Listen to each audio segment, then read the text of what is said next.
Guys, ഇന്ന് ഏട്ടൻ്റെ പിറന്നാളാണ്. അപ്പോൾ ഏട്ടന് വേണ്ടി ചെറിയൊരു കേക്ക് ഉണ്ടാക്കാൻ പോവാ. വേറെ ഒന്നും കൊണ്ടില്ലാട്ടോ കേൾക്കണം. ഓറിയും പാലും ബേക്കിംഗ് പൗഡർ വെച്ചിട്ട് മാത്രം വെച്ചിട്ടാണ് കേക്ക് ഉണ്ടാക്കുന്നത്. ഫസ്റ്റ് ഞാൻ ക്രീമൊക്കെ എടുത്ത് മാറ്റുകയൊക്കെ ചെയ്തു. പിന്നെ അത് മെനക്കെട്ട പരിപാടി അല്ലാണ്ട് അതൊക്കെ കൂടി ഒരുമിച്ചിട്ട് അടിച്ചു വിട്ടോ. കുറച്ച് ബർബൺ ബിസ്ക്കറ്റൊക്കെ ഇട്ടു. എന്നിട്ട് നന്നായി പൊടിച്ചിട്ട് അതിൽ കുറച്ച് ബേക്കിംഗ് പൗഡർ ഇട്ടിട്ട് നന്നായി മിക്സൊക്കെ ആക്കിയിട്ടു. എന്നിട്ട് കുറച്ച് പാലൊക്കെ ഒഴിച്ച് നമ്മൾ എന്താ പറയുക, കട്ടിയാവാനും പാടില്ല എന്നാൽ ലൂസാവാനും പാടില്ല, അങ്ങനെ ഒരു കൺസിസ്റ്റൻസിയിലാക്കിയിട്ടോ. എന്നിട്ട് നമ്മൾ ചോറ്റുപാത്രമില്ലേ, ചോറ്റുപാത്രത്തിൽ, പക്ഷേ ചെറിയ ചോറ്റുപാത്രം എടുത്താൽ മതി കേട്ടോ. ഒരു പാക്കറ്റ് ബിസ്ക്കറ്റൊക്കെ എടുക്കുമ്പോൾ ചെറിയൊരു ചോറ്റുപാത്രം.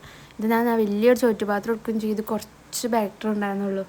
ചോറ്റുപാത്രം നല്ല എണ്ണയൊക്കെ നന്നായിട്ട് തേച്ച്, നന്നായി ഓയിലാട്ടോ, ഓയിൽ നന്നായി തേച്ചു. എണ്ണയൊന്നും ഉണ്ടായിരുന്നില്ല എൻ്റെ അടുത്ത്. അപ്പോൾ ഓയിൽ നന്നായി വെച്ചു. എന്നിട്ട് ആവി വെച്ചു, ഇങ്ങനെ വെള്ളത്തിൽ ഇങ്ങനെ ആവി വെച്ചു കേട്ടോ. കേക്ക് അടിപൊളിയായിട്ട് കിട്ടുകയൊക്കെ ചെയ്തു, പക്ഷേ പരന്ന കേക്കായിപ്പോയി. ആദ്യം വിചാരിച്ചു ഞാൻ വാങ്ങിക്കൊടുക്കാമെന്ന്, പിന്നെ വേണ്ട വിചാരിച്ചു ഞാൻ തന്നെ ഉണ്ടാക്കി കൊടുക്കുക. നമ്മൾ ഉണ്ടാക്കുന്ന പോലെ ആവില്ലല്ലോ വാങ്ങണത്. പിന്നെ ഏട്ടന് ഒത്തിരി സന്തോഷമാവുകയൊക്കെ ചെയ്തു കേട്ടോ. എല്ലാ കൊല്ലം ഗിഫ്റ്റ് എന്തെങ്കിലും ആയിട്ട് കൊടുക്കുക. ഇതുവരെ ഞാൻ മുടക്കിയിട്ടൊന്നുമില്ല. ആദ്യമായിട്ട് ഞാൻ കേക്ക് ഗിഫ്റ്റായിട്ട് കൊടുക്കണം കേട്ടോ. പിന്നെ ഒത്തിരി സന്തോഷം ഏട്ടന്. പിന്നെ ജാനിക്ക് ഇഷ്ടമായിട്ട്.